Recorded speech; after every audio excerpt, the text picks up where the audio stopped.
Andrés, ¿cómo estás? Mucho gusto, Ricardo, de verte nuevamente. Es un gusto para nosotros tenerte aquí el día de hoy, lunes 6 de mayo del 2019.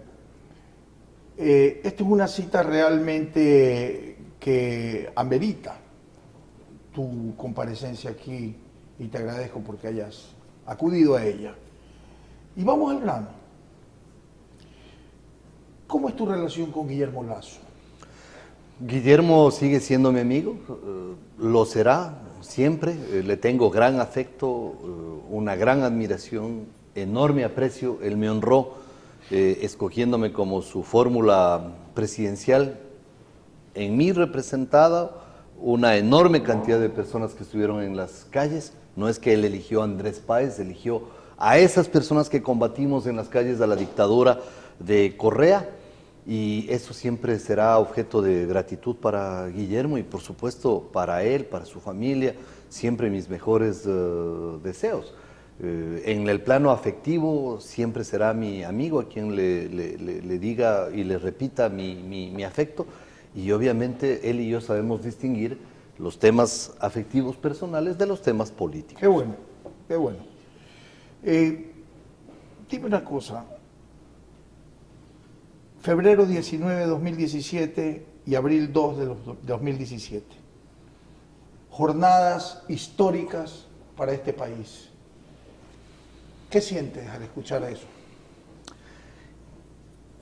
Fueron momentos de gran alegría, pero también de gran frustración, una mezcla de emociones.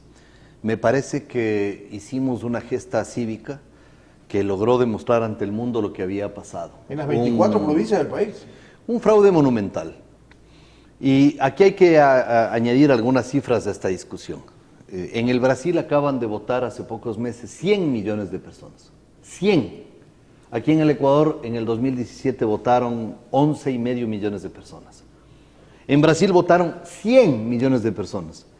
Una hora después estaban los resultados y no hubo apagón.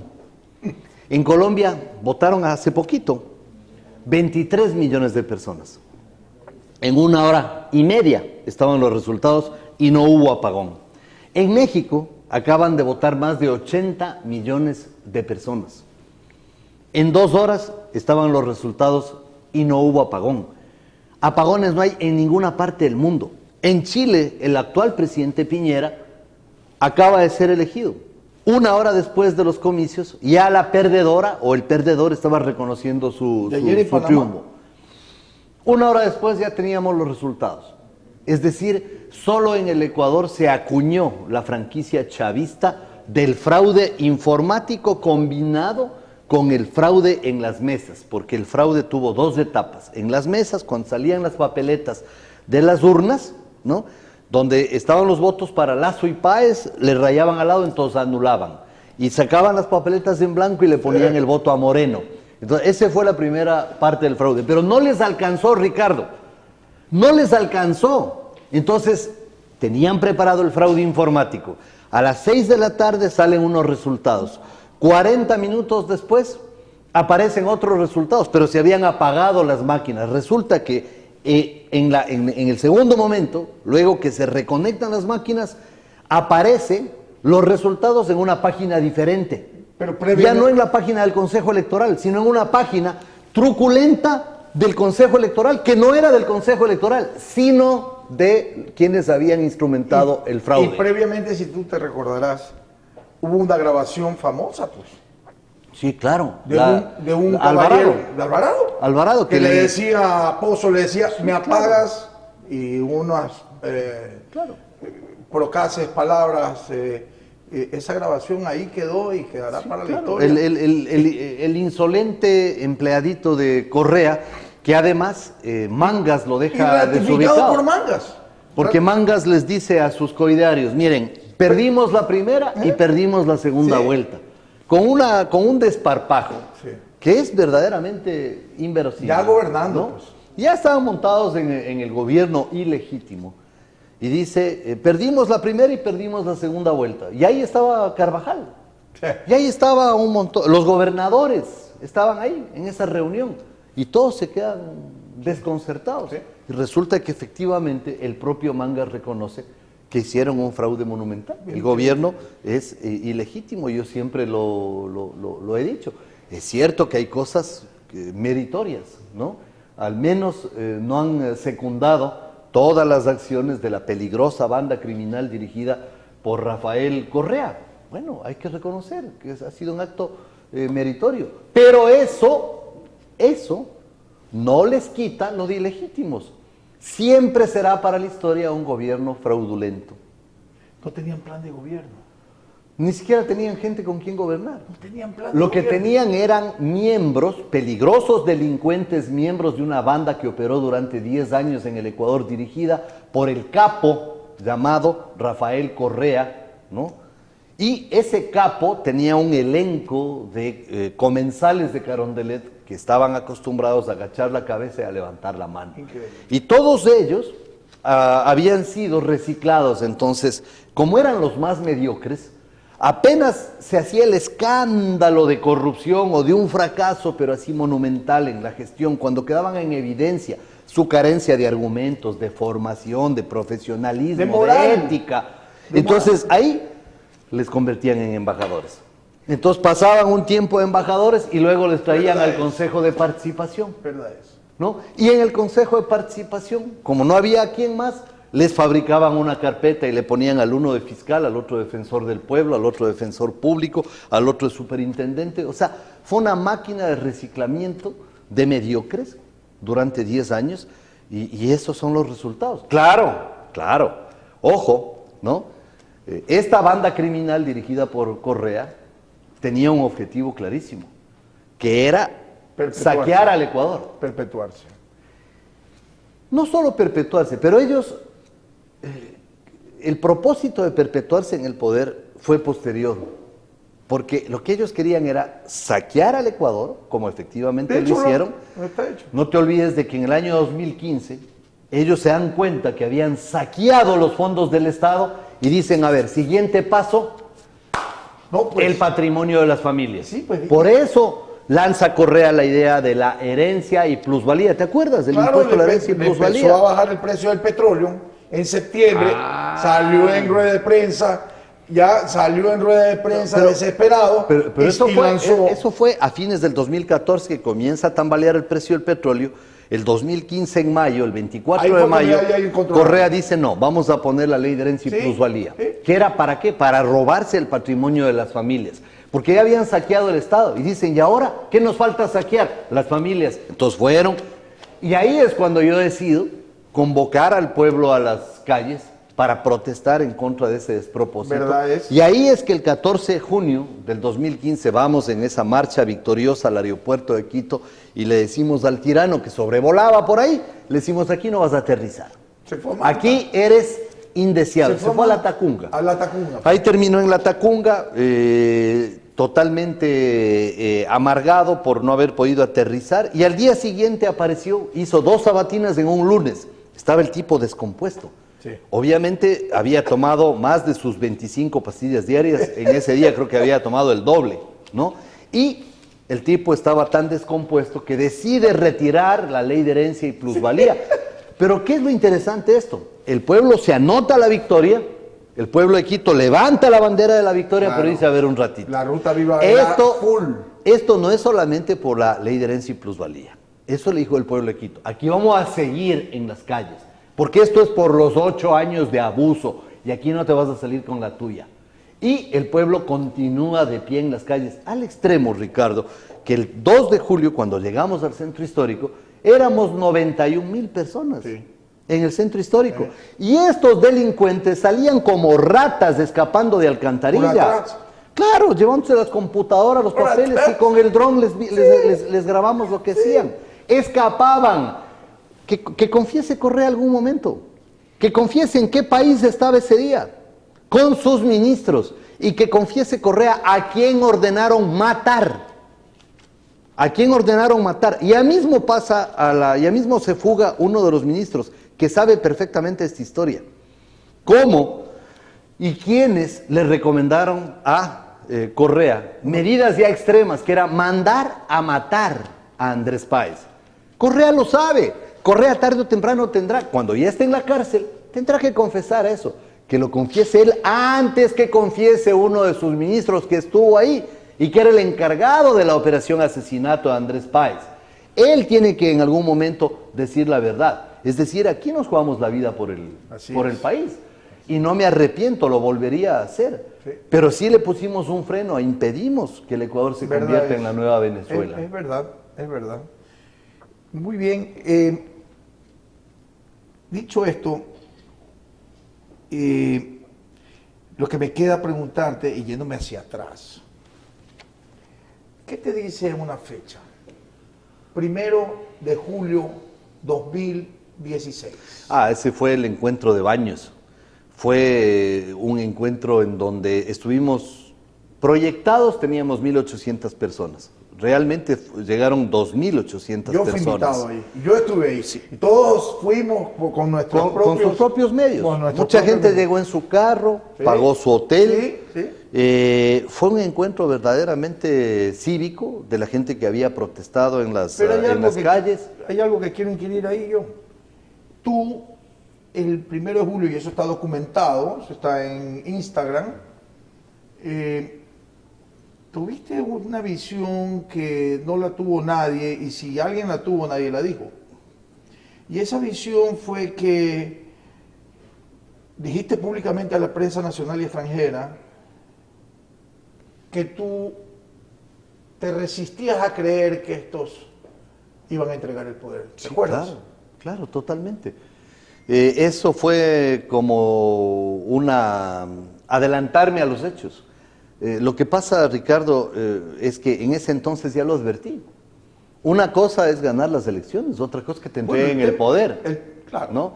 Y lo que sí fue claro y categórico es que en ese entonces yo, de forma contundente, les dije, no estamos enfrentándonos a un gobierno, estamos enfrentándonos a una banda criminal, que es diferente. Está documentado. Y una banda criminal que tiene el Estado, que para entonces ya se habían robado por lo menos unos 50.000 millones.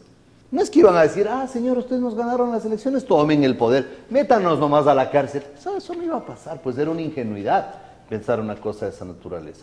Entonces yo sí creo que ha llegado el momento de recuperar esa memoria histórica de la patria y hacer que la gente se ubique.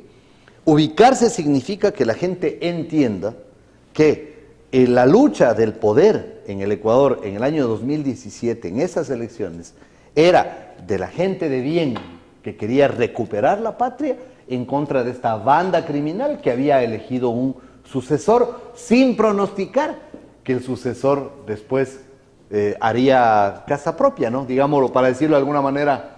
Pero el apoyo fue multitudinario en las 24 provincias del país. Yo recuerdo porque yo recorrí las 24 provincias y era una cosa impresionante. Cuando hicieron el fraude, ellos se tomaron, ya estaban anticipados a todos.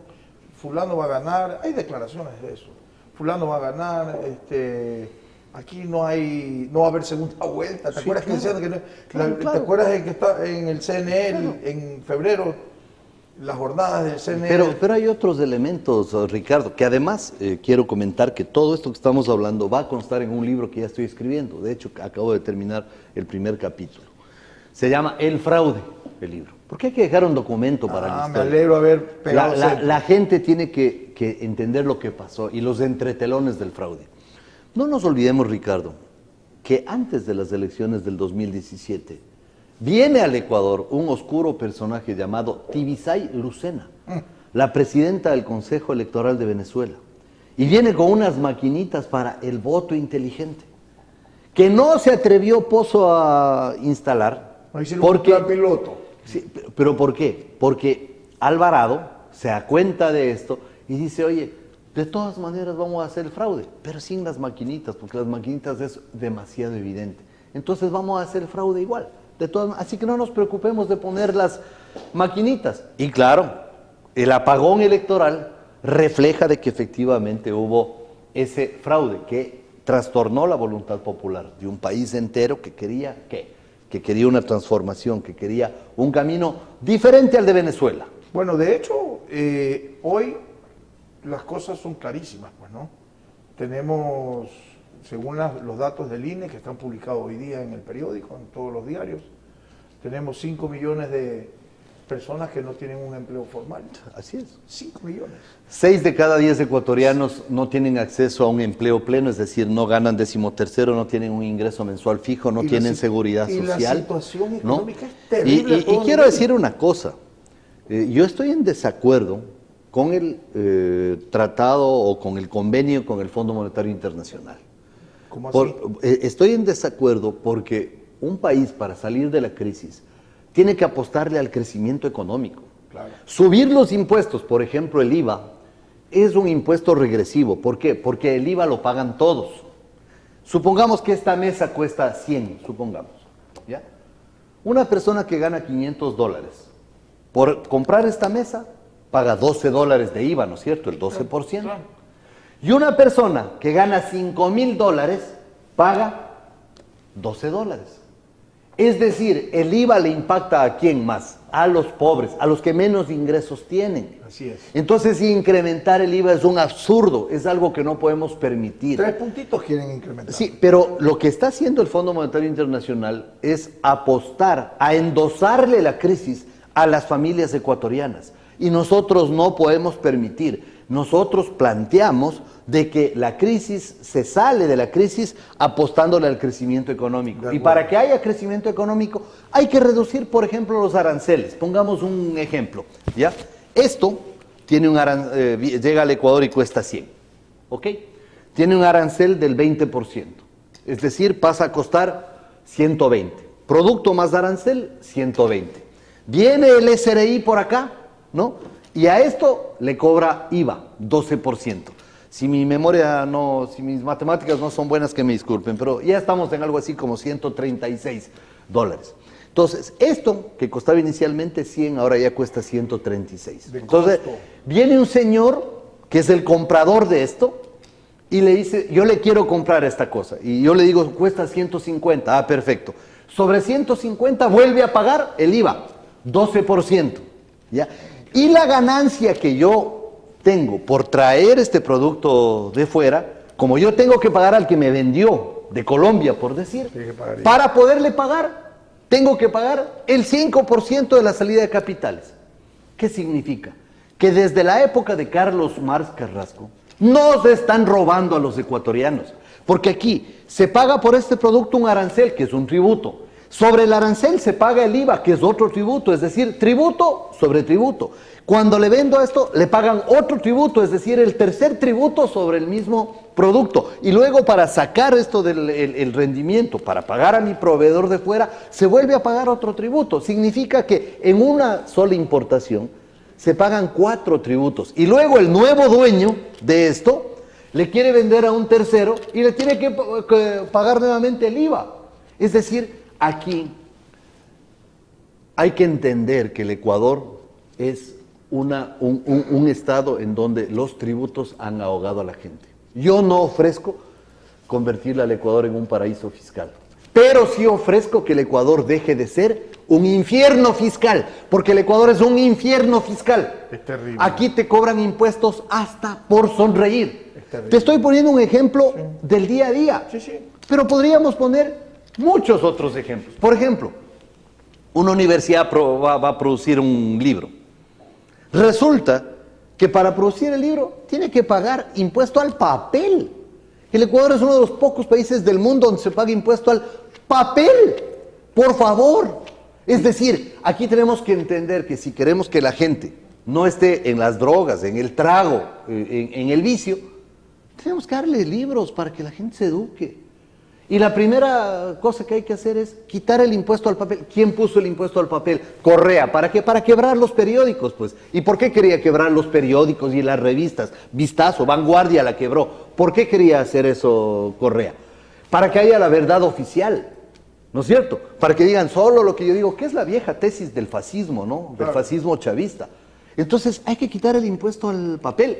El impuesto verde... Mi querido Ricardo, una persona de clase media, mira, el que tiene plata, va a un concesionario y dice, yo quiero este carro, pero no azul, sino blanco. Perfecto. ¿Cuánto cuesta? $80,000, encantado. ¡Ey! Ven, firma el cheque, se acabó. ¿Cuándo me entregan el carro? Mañana. Ya. Oye, preocúpate que pongan el seguro y todo porque no quiero tener problemas. Listo. Una persona, un muchacho que está recién saliendo y por ahí tiene un negocio, se hace un dinerito, tiene su pareja, tiene un niño chiquito y dice, oye, vamos a comprarnos un carrito. Va y encuentra un carrito de $5,000. Un carrito de 12 años, 14 años, 16 años de vida.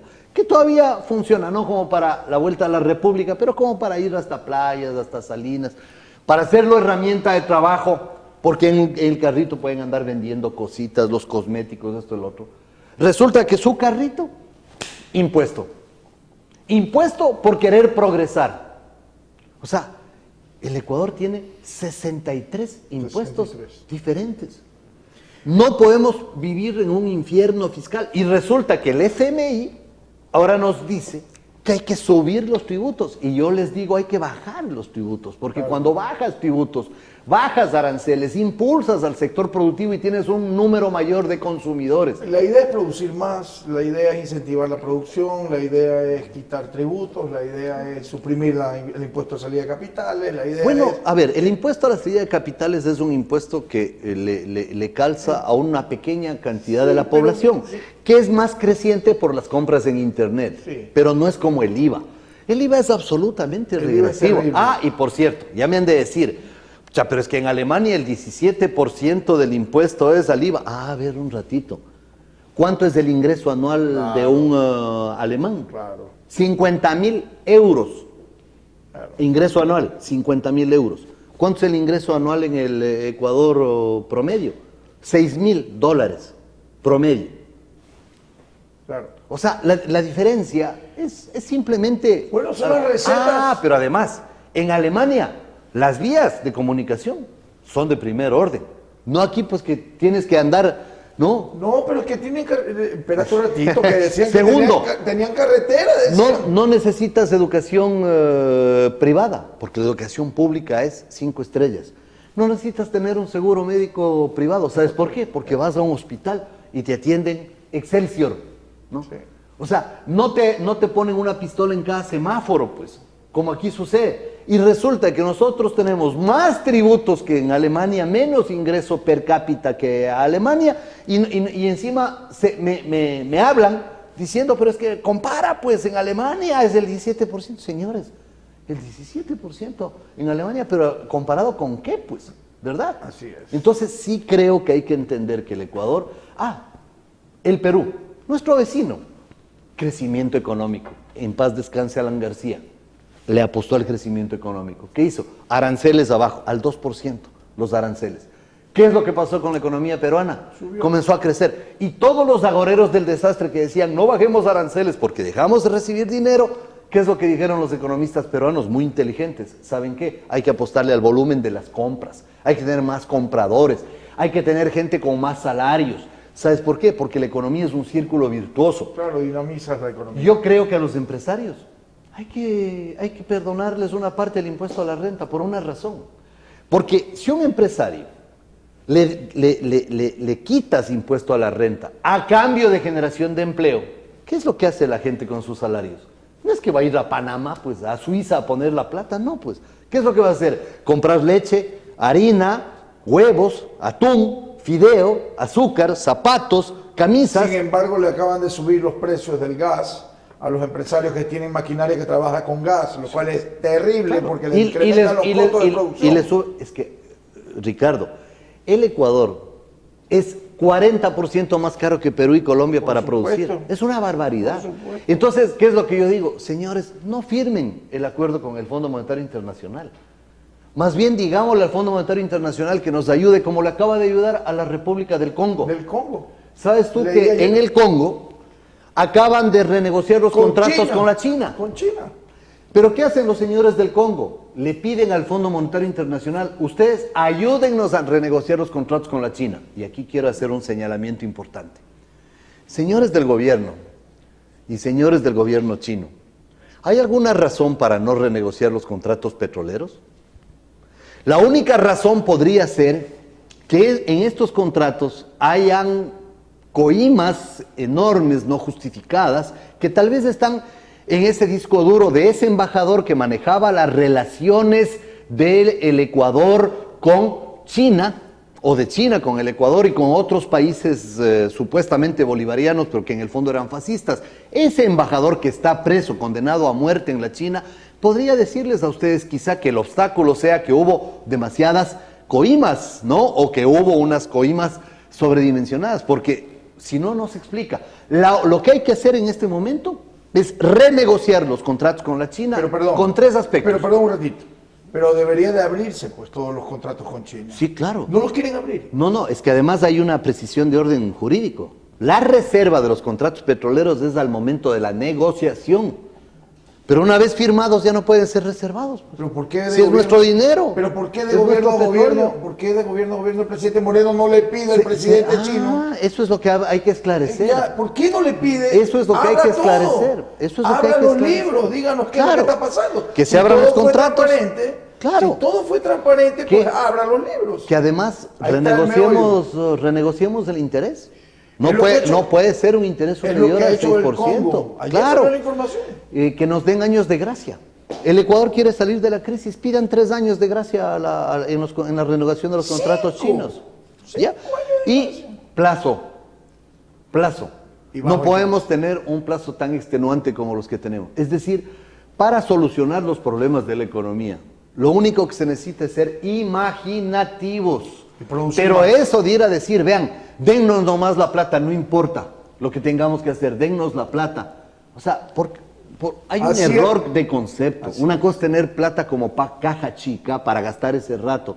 Y otra cosa es tener un programa económico de liberalización de estos obstáculos que tiene la economía ecuatoriana. Entonces, por eso yo creo que hay que trabajar en la economía con mucho entusiasmo por una razón fundamental, Ricardo.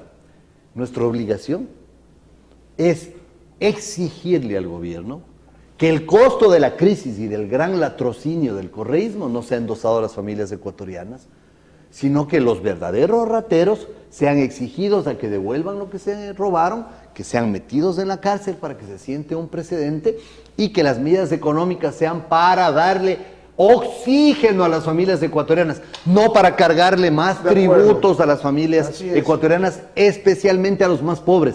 El programa del Fondo Monetario Internacional del gobierno de Lenín Moreno lo que pretende es cargarle el costo de la crisis a las familias ecuatorianas y no lo podemos permitir. El presidente Moreno ha anunciado hoy día en toda la prensa, en todos lados, ha anunciado que va a proyectar su nuevo plan de trabajo por 45 días.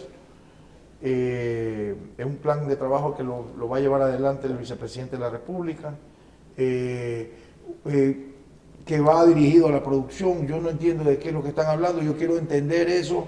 Una vez que esté inteligenciado yo podré dar mi comentario, pero tienen 2 años en el gobierno y el país va para atrás y la gente en general, Andrés, la gente en general se muere de hambre.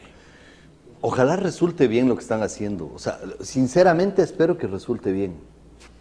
Me parece que 45 días es un plazo extenuante y apremiante. Espero que sea el tiempo suficiente.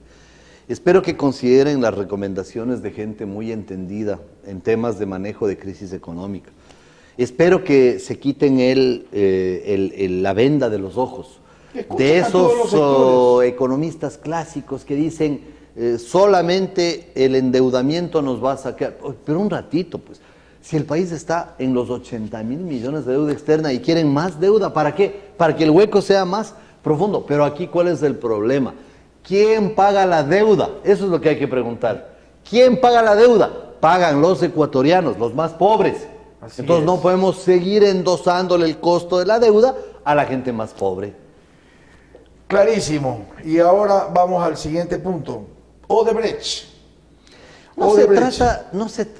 Aquí... ¿Por qué no sale la lista? Ricardo, es que no hay una lista. ¿Y entonces? Lo que pasa es que la operación Lava Jato, hay que ver el problema aguas arriba. Yo tengo una reflexión que se le hace el común de los ecuatorianos. ¿Por qué la gente de Odebrecht, o por qué el gobierno brasilero, no sé si fue en Sao Paulo o en Curitiba, no estoy muy claro, pusieron las cajas con los fajos de dólares. Eso fue un símbolo, yo un sé. embargo que se hizo en Curitiba, pero... Sí, pero lo pusieron en el Parque A ver. Central y la gente veía, aplaudía, veía. La gente, claro. la gente tiene sed y hambre claro. de justicia. Pero veamos el panorama completo. La operación Lavallato implica a qué empresas: Odebrecht, OAS, Petrobras, ojo con lo que estoy diciendo, Petrobras y otras empresas. Aquí en el Ecuador, ¿acaso es Odebrecht la única empresa contratista?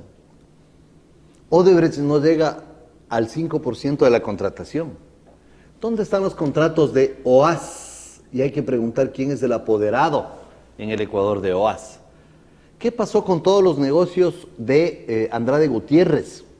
¿Qué pasó con todos los negocios de Petrobras en el Ecuador? Pero aparte de eso, los que han rendido cooperación eficaz con el Estado ecuatoriano han sido Odebrecht. La pregunta es, ¿y los otros? ¿Por qué está Glass en la cárcel? Por la operación Lavallato y la cooperación eficaz de Odebrecht.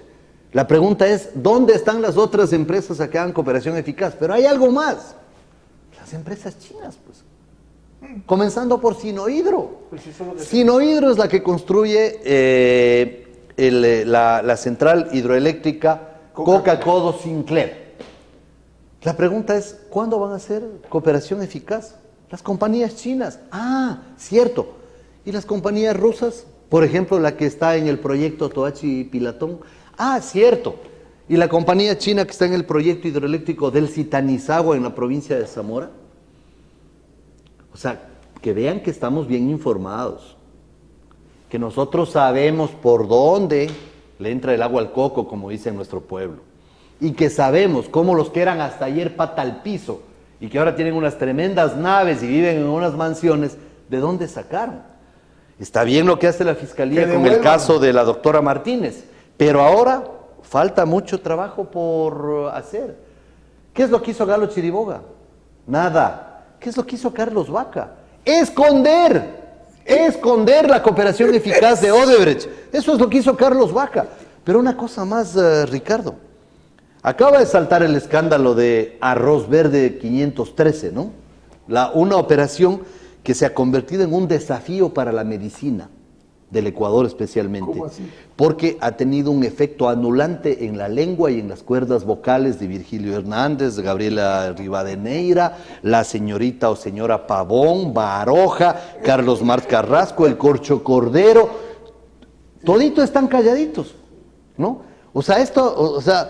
Fernando Villavicencio logra esto que yo le invito a los médicos ecuatorianos a investigar. Les anuló la lengua a estos que son sueltos de lengua. Y ahí aparece un cruce de facturas y comienza. Yo pregunto, ¿dónde estaba Carlos Marc Carrasco?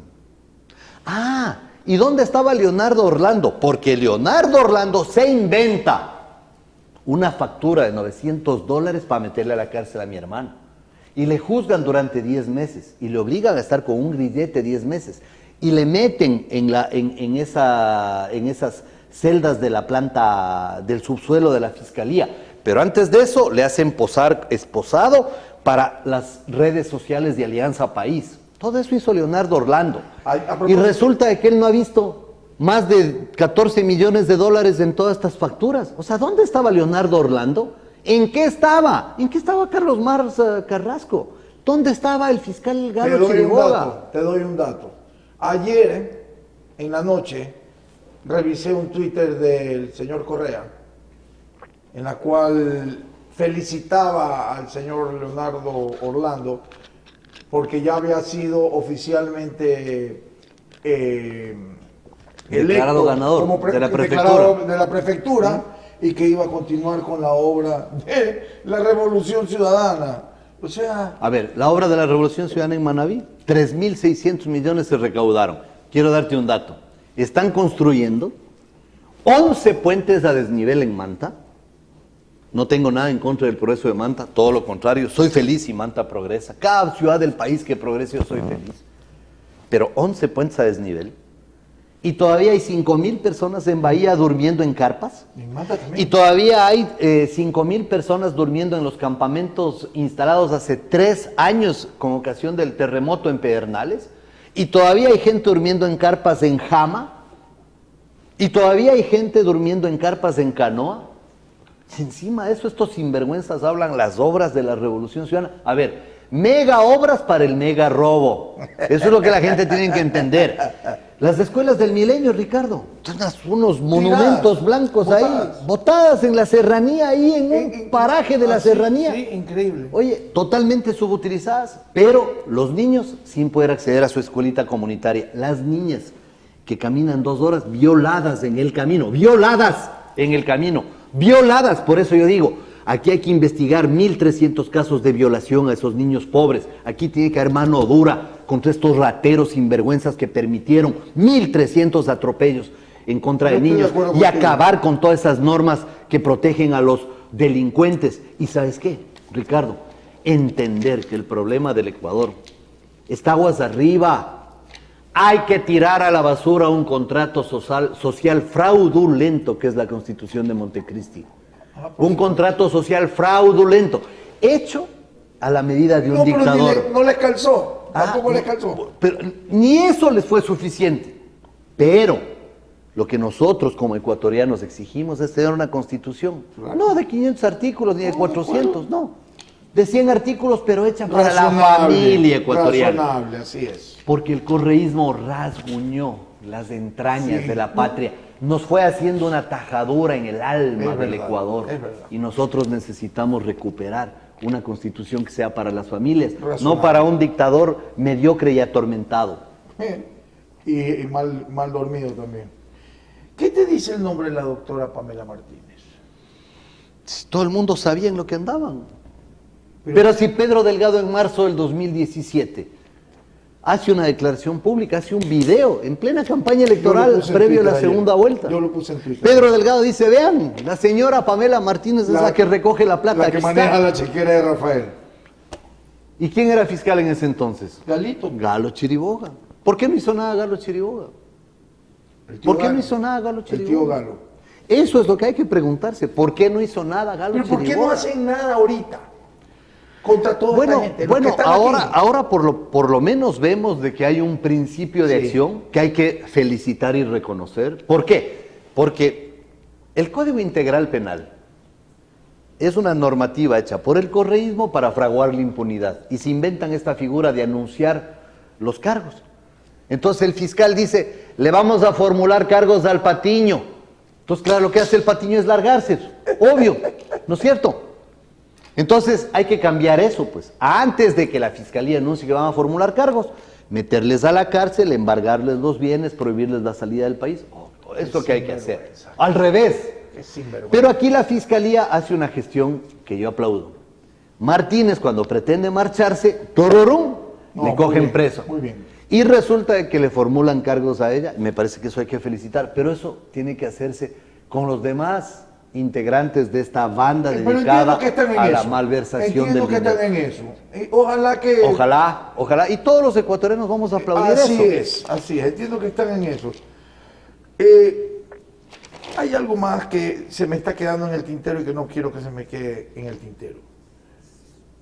¿Cuál es la solución para romper con este esquema maldito de esta banda criminal? Lo primero, desde el punto de vista jurídico, hay que tirar a la basura ese contrato social fraudulento que es la Constitución de Montecristi.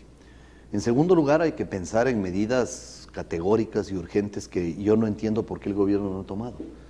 Esa bendita tabla de drogas, más bien dicho, esa maldita tabla de drogas, debió haber sido echada a la basura hace 2 años. Cuando llegaron al día siguiente. Y aquí es un simple acuerdo ministerial y a la basura. No se hace falta nada más. Y los libros del fan del Falcón. Yo denuncié. Los libros del fan del Falcón. Hoy día estoy presentando una acción judicial en contra del Ministerio de Educación. Que el género, que la igualdad para de tirar género, a la basura esa... ¿Qué es eso? O sea, eso...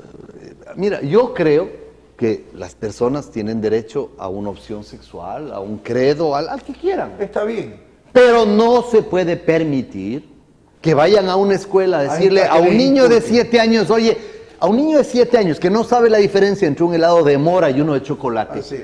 que le digan, oye, ¿tú quieres ser hombre o mujer? ¿Qué es eso? Así es. O sea, Esto es una novelería, una gran alcahuetería con una descomposición moral de la patria que ha sido profundizada por el correísmo, que no podemos permitir. Bueno, ahora, si es que ellos quieren poner una carpa en el Parque de los Amanes y que quieren estar ahí dando conferencias, el que quiera oír, que vaya. Si quieren llevar a sus hijos, también que vayan, porque de pronto los hijos ahí se dan cuenta de que eso no es lo que quieren. Pero diferente es que los niños estén obligados en las escuelas a escucharles. O sea, en la puerta les venden droga. Entran y les vienen a dar una conferencia a una niña de 9 años. Le dicen, oye, tú usas falda, ¿pero qué quieres? ¿Ser hombre o mujer? O sea, por favor, ¿qué pasa? Pues? O sea, eso no se puede permitir en el Ecuador. Hoy estás presentando en alguna acción. Yo dejé firmando el día jueves, ya debe estar entregada en los juzgados de Quito esa acción judicial en contra del Ministerio de Educación. Que no es en contra del nuevo ministro, que yo tengo el mejor concepto del doctor Luna. Yo creo que es la mejor designación del gabinete del licenciado Moreno. Ese es un excelente hombre. Pero es en contra de la herencia que a él le toca administrar. Así es. Que es tirar abajo esos acuerdos ministeriales con los que aprueban el pensum de estudios en donde te dicen obligatoriamente tienes que hacer un calendario guerrillero. Y hacer o el diseño de una valla que decante los méritos de la Revolución Ciudadana, sí lo vi. Son unos inmorales. Favor. Eso es lo que son. O sea, tanta sinvergüencería. Así es. Eso no podemos permitir que suceda. Andrés, un corto mensaje, por favor, que sea de esperanza para estos ecuatorianos golpeados, para todos nosotros. Vamos a salir adelante. Vamos a salir adelante. Mira, Ricardo, en los momentos más aciagos, cuando estuvimos en las calles, en los primeros días de junio del año 2015, habían quienes me daban palmaditas en la espalda. Sí. Me topaban en el hombro y me decían, hermano, no te metas. Te estás enfrentando contra un monstruo. Digo, claro que soy un monstruo. No, no te metas, te van a joder. Que disculpen la expresión, pero es lo que me decían. Te van a joder con el SRI, el Ministerio de Trabajo, el IES, no sé qué. Y yo les dije, miren, la historia de los pueblos se construye en las calles, no detrás de los curules. Tenemos que ir al combate, tenemos que ir a la lucha en las calles. Porque ¿para qué nos sirve ir a la Corte Constitucional? La vicepresidenta era la doctora Martínez, flamante presa, flamante habitante, creo que de la cárcel de la Tacunga. O sea, no sirve de nada ir a las instituciones. Vamos a las calles. Clever Jiménez y Fernando Villavicencio salieron conmigo. Nadie más. Todos los demás andaban acá, como dice nuestro pueblo, acá, en la casa, escondidos. Sí. Y salimos a las calles y ¿sabes qué? Se convirtió en una gran protesta que le dio un golpe en el espinazo al correísmo. Yo le digo al actual gobierno, no jueguen con fuego, están jugando con fuego. Y le digo al actual gobierno, no vamos a aceptar ese acuerdo con el Fondo Monetario Internacional que le quiere endosar la crisis a las familias ecuatorianas. No vamos a aceptar y vamos a dar guerra. Y no vamos a aceptar los libros correístas para nuestros estudiantes. Ni vamos a aceptar que les pongan opciones sexuales a un niño de 7 años. Y no vamos a permitir que se metan a educar a nuestros hijos. Nosotros educamos a los hijos. Así es. No estos bandoleros. Estos bandoleros no tienen derecho a educar a nuestros hijos. Que eduquen a los de ellos como les dé la gana, no a los nuestros. No les vamos a permitir. El país tiene esperanza, pero el país no puede bajar la guardia. Es lo que yo siento, Ricardo. Un país como que ha bajado la guardia, como que, ¡ay, qué alivio que no haya sabatinas! Algunos, a ver, un ratito. Otros hemos seguido. O sea, claro que es saludable para el país no tener a un tipo enloquecido diciendo pendejadas todo 3 horas del sábado. Así claro es. que es un alivio. Así es. Pero que no haya sabatinas no resuelve el problema del país. No. Necesitamos que el penal García Moreno, como lo dije en la campaña, tú recuerdas, deje de ser museo. Necesitamos recuperar esas 400 celdas para meter a todos estos rateros ahí, para meterlos y para que realmente paguen por lo que han hecho. ¿Sabes qué necesitamos? Llevar a los niños a que los vean ahí de anaranjado y les digan, vea, el señor era vicepresidente, hable en voz alta, ¿qué delito cometió? Peculado. Ya ven ustedes lo que significa robar al Estado. Hay que educar a los niños, a los jóvenes, que hagan trabajo. No pues de la marihuana y del sexo libre y de no sé qué otras cosas. No. De las cosas que el país necesita. Hay que volver a instrumentar la cívica, Sí. que eliminaron del pensum escolar. Hay que volver los valores fundamentales de la sociedad. Hay que permitirle a la gente que vuelva a creer, a cantar el himno a la bandera, pues. Por Dios juro, sagrada bandera. Desde niños nos enseñaban. eso en el Ahora colegio. resulta que eso es desconocido. Yo les digo a mis hijos, y mis hijos es una cosa que no han escuchado. Hay que devolver el amor por los símbolos patrios. Recuerda pues que en Montecristi quisieron cambiar el escudo del Ecuador, Claro. ¿no? Y declarar al placer sexual como derecho. Eso pasó en Montecristi. Hay que devolver el amor a la patria. Una pregunta final, Andrés. ¿Qué con los ilustres asambleístas que se esconden tras las curules de Alianza País? Y hablo de los correístas. Ahí está pues el anterior ministro de Educación, el señor Espinosa, Augusto Espinosa. Está- Debería ser juzgado por 1.300 casos de Está- acoso, está- que él los debió haber denunciado Sí, a la fiscalía. Está la señora Aguinaga. Aguiñaga, que tiene que ser denunciada por el abuso en contra de empresarios camaroneros que fueron arrastrados a patadas. Claro. Ella a cargo de los operativos, Claro. y por la negociación del terreno de Y los así- Amanes, 41 Hay millones de otra informe de la señora ahí, Contraloría. hay otra señora que sale sonreída, hay una que se llama Soledad Buendía. Toda esa gente, ¿cuál es la situación de ellos? Todavía tienen 2 años para seguir respirando. Si hubiera realmente justicia en el Ecuador, estoy convencido de que toda esa gente ya hubiera rendido cuentas de sus actos. Si hubiera en el país una justicia volcada a defender los intereses de la patria, eso es lo que debería hacerse. Pero yo sí me quiero adelantar en el tiempo. Y esta grabación hay que guardarla. Hay que tirar abajo toda la administración de justicia. Yo sé que hay algunos fiscales, algunos jueces correctos que no pueden ser puestos en el montón, pero desgraciadamente la administración de justicia ha hecho metástasis en el Ecuador. Metástasis. Tenemos un fiscal como José Maldonado. Sí, yo lo digo. José Maldonado se llama el fiscal. ¿Qué es el fiscal? De bolsillo de Ramiro González y de toda la banda de Ramiro González. No te puedo creer. ¿A quién le acaban de sancionar en el juicio de las lavanderías del IES, en el contrato ese? A un señor que era miembro del comité de contratación, pero le liberan de responsabilidad a María Sol Arrea y le liberan de responsabilidad a Ramiro González. Fiscal Maldonado, José Maldonado, ¿verdad? Tenga usted la valentía de comparecer en este programa y desmentir lo que le estoy diciendo. Tenga la valentía. Esta administración de justicia es la que ha hecho metástasis. Lo que pasa es que aquí hay que tener los suficientes arrestos para decir esto. Hay que mandar a la casa a todos estos jueces y fiscales corruptos. Ojo, no son todos. Hay jueces correctos. Hay fiscales correctos. Me consta. Una de ellas, la doctora Ruth Palacios, que fue hasta hace poco fiscal general encargada. Sí. Hay gente correcta en la fiscalía y hay gente correcta en los juzgados. Pero ¿sabes qué? En el correísmo se comieron al 90% de funcionarios de carrera para poner de empleados correístas. Señores, no sean ingenuos. Ya no nos pretendan engañar. No somos tan ingenuos como ustedes creen, ni ustedes son tan vivos como se creen. Los jueces correístas van a seguir dictando sentencias en favor de los miembros de la banda criminal dirigida por Rafael Correa. Esa es la verdad. No podemos permitir que eso suceda. Por favor, hay que tirar abajo la administración de justicia. Y la Constitución de Montecristi. Ese contrato social fraudulento es la raíz de todos estos males. Pues. Así es.